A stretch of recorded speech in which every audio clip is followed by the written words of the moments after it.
think we're done. Sure. You were talking about the work of old Abdullah. There's been a couple of issues recently where it seems like the Somali Parliament has differed from him. One was this filing that was done under the law of the sea with Kenya and Norwegian funding for it.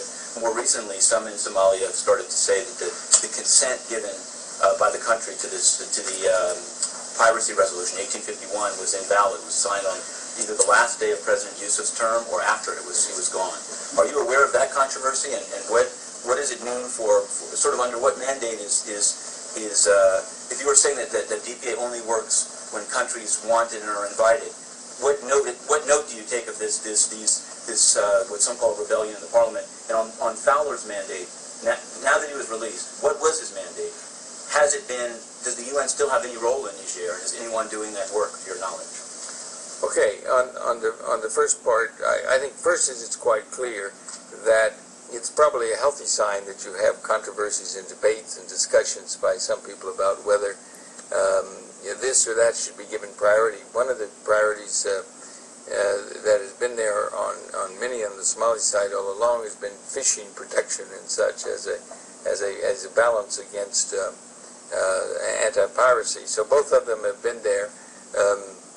And of course, we're well aware of these issues, and it would be hard to conceive of someone as activist and as energetic and as Oud Abdullah, as he's trying to put things together, that there would be some people who said, "Gee, I don't like what he's doing. I want him to do this." And so none of that I think is surprising. It's a hazard of our job.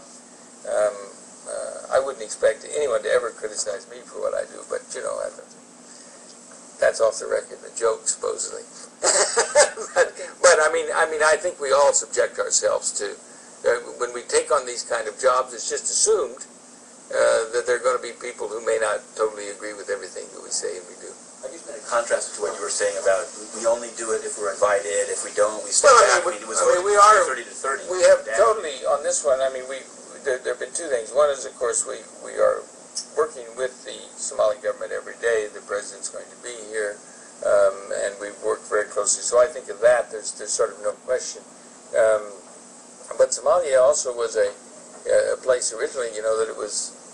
I mean, the earlier president was very much wanting us to be involved in such too. But consent in Somalia and how widespread at which times it depends on government control. It depends on what's going on. Okay, so the last question going to... Oh, Fowler, sorry. Oh, you want to Fowler.